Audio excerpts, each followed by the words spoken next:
Okay, so in this video saya akan cover quick revision pada chapter 3 lah. Chapter 3 sangat pendek dan senang, tak banyak sangat formula. So first of all kita belajar pasal momentum dan juga impulse. So momentum kita ada simbol dia P dan impulse adalah simbol dia adalah J. Di mana momentum ni kita tahulah, kita dah explain dulu, momentum ni adalah satu di mana bila objek tu ada mass dan juga velocity, kita kan ada momentum pergerakan di situ. Dan di mana impulse ni adalah di mana terhasil daripada the change in momentum. Bila cakap pasal change in momentum ni, kita ada initial dan juga final, which is the same object. Awan jangan keliru It's still the same object. So mass ni supposedly both adalah sama, mass yang sama. Awak boleh pendekkan tulis boleh jadi macam ni, tak apa. M times V tolak U pun sama je. Just dalam nota awak mainly kena tulis macam ni lah. Kalau awak tengok internet mungkin ada dalam form macam ni. It's just kind of same thing. Okay, ni tambah, sorry. Okay, so itu adalah dua kriteria yang kita belajar pada 3.1. Dan satu lagi di mana kita ada graph untuk hasil daripada impulse yang melibatkan impulse. So impulse juga ada satu lagi formula di mana force time dengan the change in time. So delta ni adalah change in time. So kita ada T1 dan kita ada T final, T initial dan T final. Sama je. Itu dimasukkan delta simbol delta. In delta P pun sama lah, change in momentum. Kita ada initial momentum dan juga final momentum.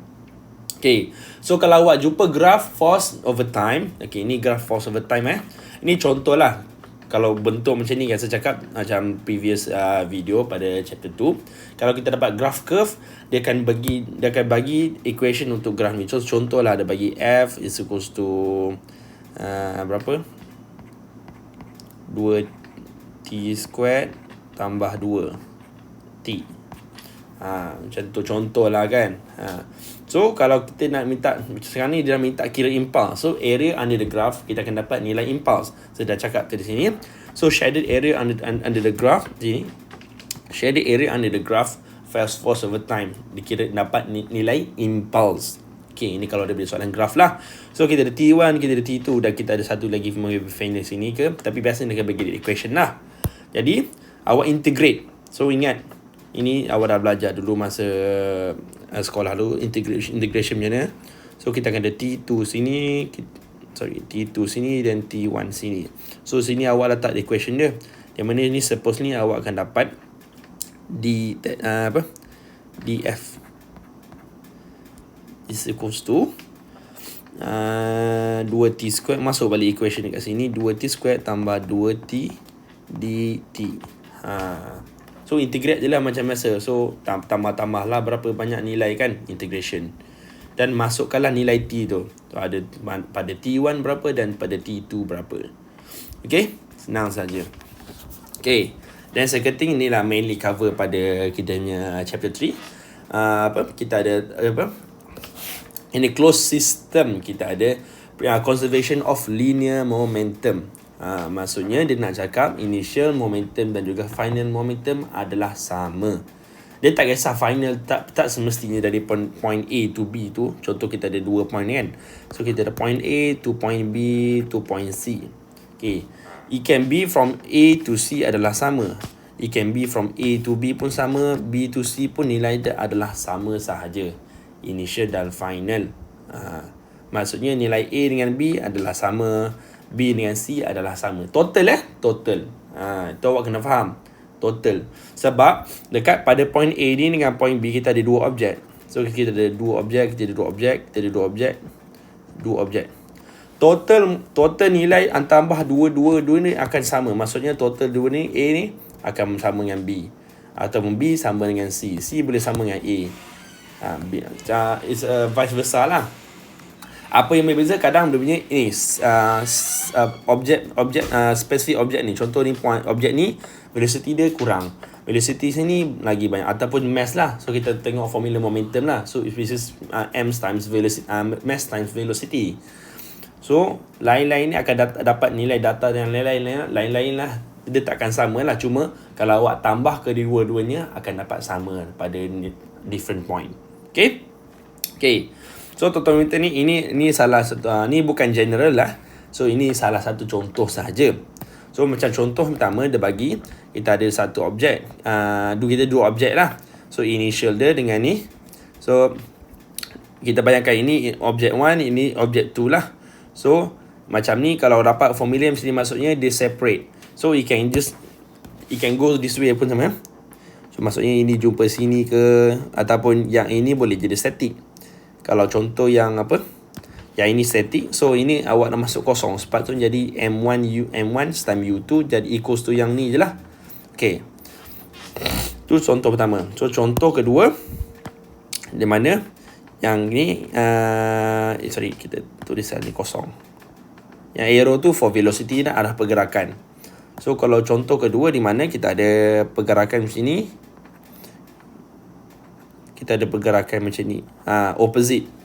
So yang dekat objek 1 ni akan positive velocity dia, while on the object tu sebab dia bergerak ke kiri, jadi negatif nilai dia. So macam mana, so akhirnya dia akan bergerak macam ni lah.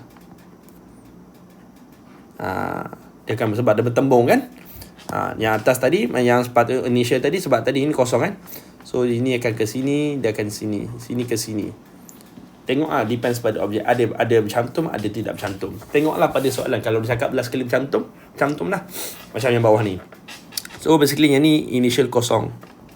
Yang ni kosong lah. And then ini dia tiba-tiba dia bergabung.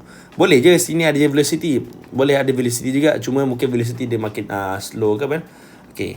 And then awak gabung kat sini. So kat sini dia akan dapat velocity yang sama sahaja. So awak tengok ni lah, apa ini? Sebab tu V1 equals to V2. Dapatlah sama yang nilai V lah. Awak substitute terus. Sebab nilai yang sama sahaja.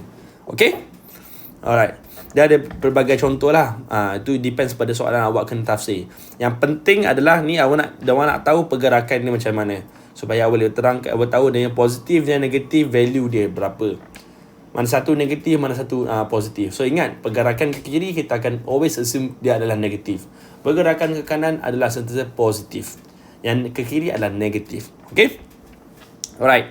Dan di mana satu lagi kita ada selain di bawah conservation of momentum ni, kita ada dua jenis pelanggaran. Sebab ni pelanggaran kan. So kita ada pelanggaran inelastik dan juga inelastik. Okay? So kalau elastic adalah total energy is conserved. Total kinetic energy adalah kinetic energy lah. Bukan potential energy ke apa. Dia specifically kinetic energy yang kita nak kira. Okay. Kalau bukan not conserved adalah inelastic. So cara perkiraan dia macam mana?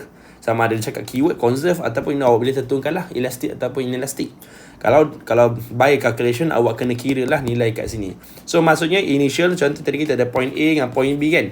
So total kinetic energy dekat A dengan B mesti sama. Maksud A 90, B pun mesti 90. Baru dikatakan conserve, dapat lah dia punya kategori elastic. Kalau dia cakap macam sini tak sama kan. So awak kira A dapat 90. Dekat B awak dapat dalam 50. So tak sama nilai dekat situ. Jadi pelanggaran ni lah kita panggil pelanggaran inelastic. So total energy, kinetic energy is not conserved. Tapi dia punya momentum tetap conserve Maksudnya sebab tu dia masih di bawah tajuk conservation of momentum. So nilai momentum tetap sama, cuma kinetic energy yang tak sama. So kinetic energy adalah formula dia half mv squared atau half mu squared lah. So this one akan kita consider initial, this one kita consider final. Okay, itu is by proof. Kalau nak proof dia by calculation lah.